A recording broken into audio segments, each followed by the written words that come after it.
The second reading is from Hebrews. Hebrews chapter 12, verses 1 and 2. Hebrews 12, 1 and 2. With so many witnesses in a great cloud all around us, we too should throw off everything that weighs us down and the sin that clings so closely, and with perseverance keep running in the race which lies ahead of us. Let us keep our eyes fixed on Jesus, who leads us in our faith and brings it to perfection for the sake of the joy which lay ahead of him. He endured the cross, disregarding the shame of it, and has taken his seat at the right hand of God's throne. This is the word of God.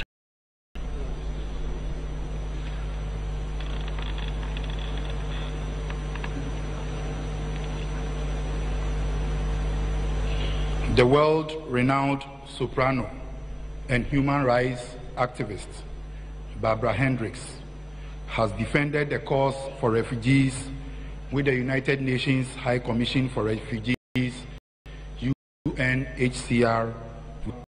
Barbara Hendricks as she performs a solo.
And go home to my Lord and be free. No more crying, no more crying, no more crying over me. And before I'll be a slave, I'll be buried in my grave and go home to my Lord and be free. We shall come someday, yes, we shall overcome. We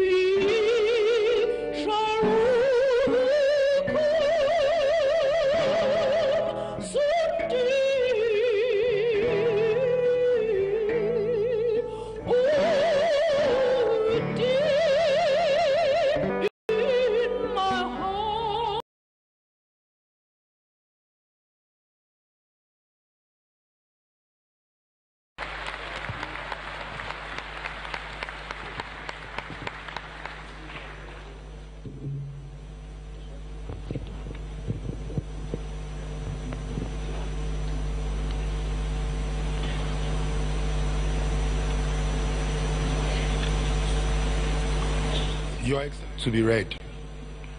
First, I'll invite Mr. Kojo Amu Godfred to read the tribute. Sorry, the biography.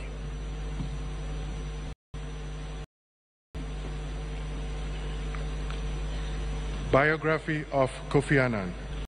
Kofi Annan was born in Kumasi in the Gold Coast on April 8, 1930. But he did not arrive alone. In Akan tradition, Atta's name indicates you are a twin.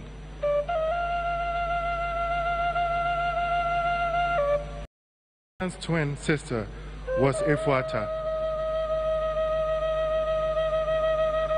Some say Kofi Annan's peacemaking tendencies in later life came from being a twin. Ghanaian elders believe that twins are naturally accommodating. They have to be to share a womb. Kofi Atta and Efuata were born to Rose Eshan from the Akwamu Royal House. In a BBC interview in 2012, Kofi Annan said his father was a stoic and rather strict disciplinarian. Like his son, had a mischievous sense of humor. He stressed the importance of character. If you sometimes got upset and you were determined to go and give somebody your peace of mind, you were thought through Proverbs. If I were going to tell that boss of mine to get off my back or something, he would say, "Son, patience. You don't hit a man on the head when you have your fingers between his teeth." And that day he would leave it there and you would have to figure it out. He described his father as an important figure in the local community. So lots of people came through the house talking to him, seeking advice or discussing the political future of the country. As a boy, you floated around listening to some of these discussions and debates. And of course, I lived my teens alongside the struggle of independence, which had made quite an impression on me. Asked once by a young Ghanaian boy what it was like growing up in the Gold Coast and what the world was like when he was young, Kofi Annan replied, "It was a very happy world, very exciting. Like all children, we were sometimes rascally. We got into trouble at school sometimes. We were supposed to work hard and play hard. I'm not sure we always got that balance right, but that's the way it should be." Kofi Annan continued to tell the child that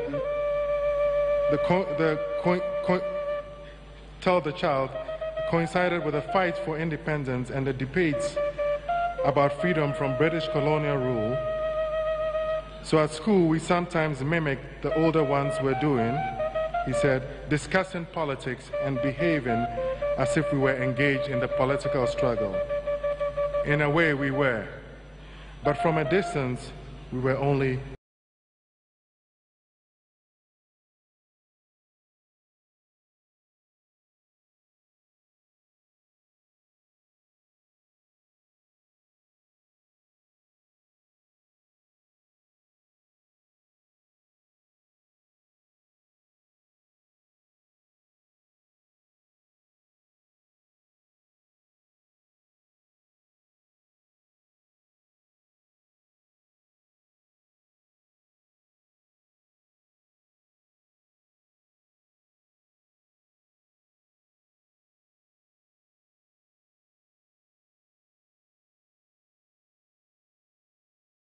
died in 1991, and he remembered, "It was my first encounter with death, and I could say I was lucky to first encounter death at a mature age."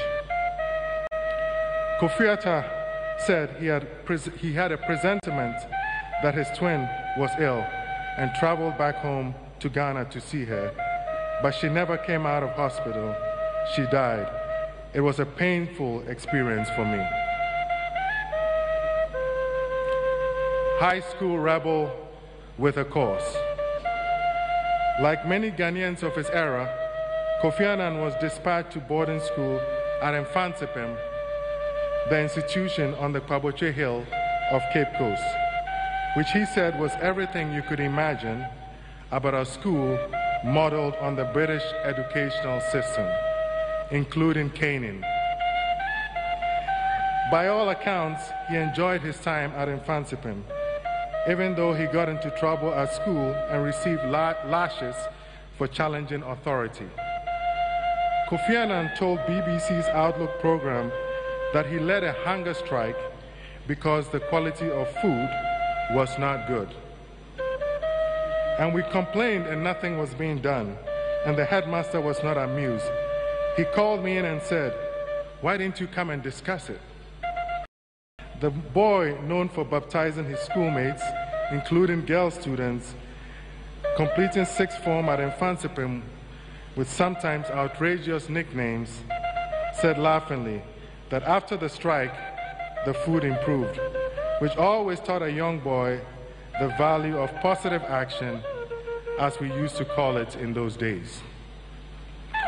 This episode may be when Kofi Annan first learned the African proverb, "You cannot bend the wind, so bend the sail and reform."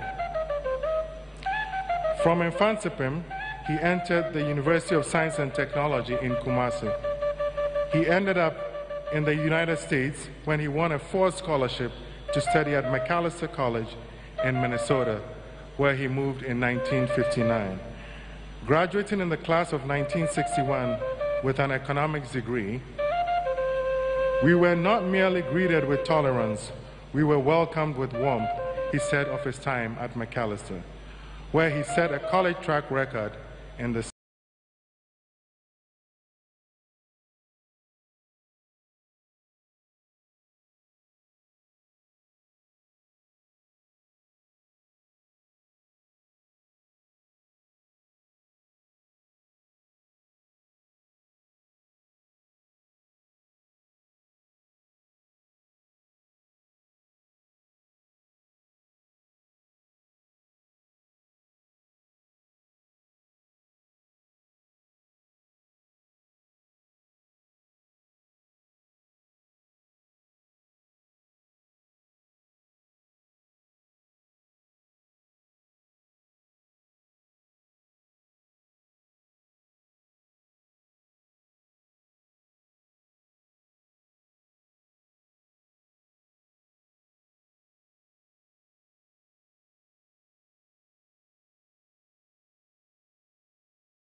and I give them the lunch boxes and off they go.